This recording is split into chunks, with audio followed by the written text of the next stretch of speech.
Hi అండి. రాణమ్మ చేతి వంటలు ఈరోజైతే ఈవినింగు స్నాక్స్ లాగా బజ్జీలు అయితే వేసేసుకుందామండి. ఇప్పుడైతే వర్షాలు పడుతున్నాయి కదండి. వర్షాల్లో సాయంత్రం అయితే చాలు ఏమన్నా తినాలనిపిస్తున్నప్పుడు ఇలాగా ఇంట్లో శనగపిండి ఉంటే చాలండి. ఇట్లా నేనైతే బజ్జీలు రెడీ చేస్తున్నాను. ఒక గిన్నె శనగపిండి దీనిలోకి తీసేసుకున్నాను.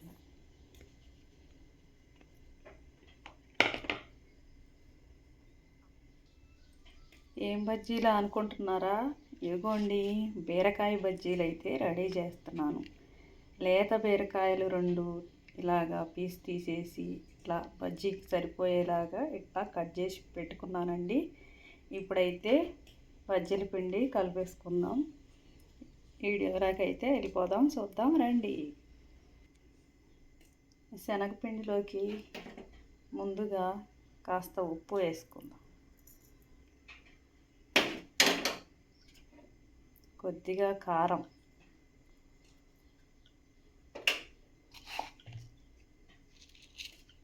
వాము ఉంది కదండి, ఇది ఇలాగా నలిపి ఇందులో వేసేసుకుందాం.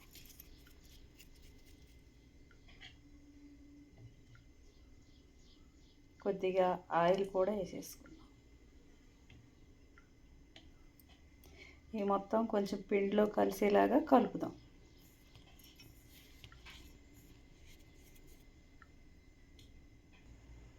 ఇలా అయితే మొత్తం పిండిలో కలిసిపోయేలాగా ఆయిల్ అంతా ఇదంతా గట్టిగా కలిపేసానండి. ఇప్పుడు కొంచెం వాటర్ పోసేసి కలిపేసుకుందాం.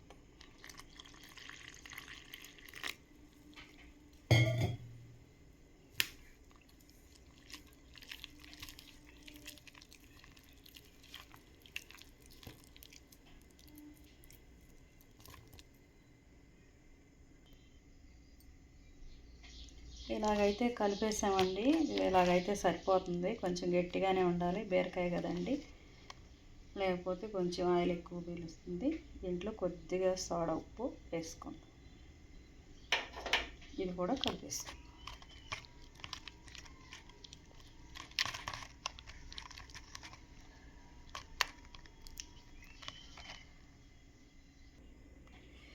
పిండి అయితే ఇలా కలిపేసుకున్నాం కదండి. ఇదైతే ఒక 5 నిమిషాలు నాననిద్దాం. ఎందుకంటే పిండి కాస్త నానిందనుకోండి బజ్జీలు బాగా క్రిప్సీగా వస్తాయి. పిండి అయితే నానిందండి. ఇప్పుడైతే స్టవ్ ఆన్ చేసుకొని కళాయి అయితే పెట్టేసుకుందాం.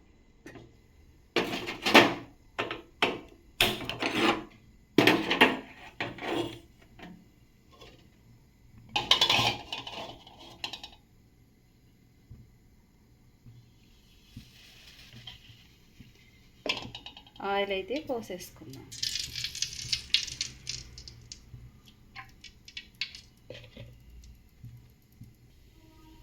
ఆయిల్ అయితే వేడెక్కిందండి. ఇప్పుడైతే వేసేసుకుందాం, బజ్జీలు అయితే వేసేసుకుందాం.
అయితే బజ్జీలు కాలిపోతున్నాయండి.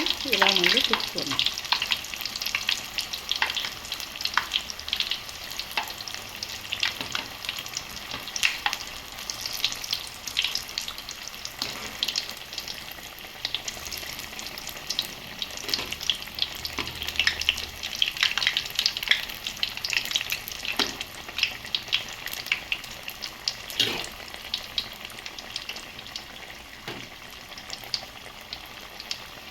ఇంతేనండి, తినడానికి ఏమీ లేవనుకున్నప్పుడు ఇంట్లో శనగపిండి ఉంటే చాలు, బీరకాయతోనైనా ఆలుగడ్డతోనైనా ఇలాగా వేసేసుకోవచ్చు.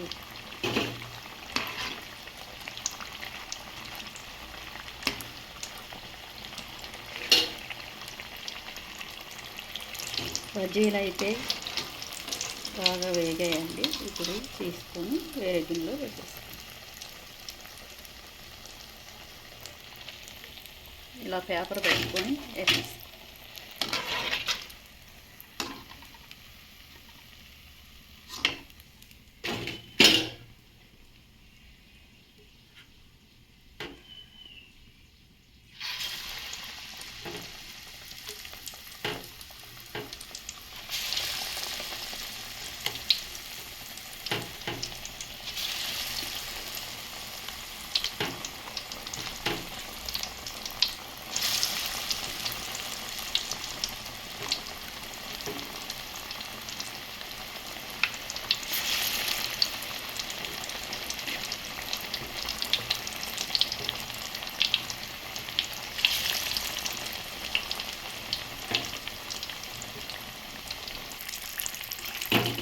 ఇవి కూడా చాలండి, తీసేస్తాం.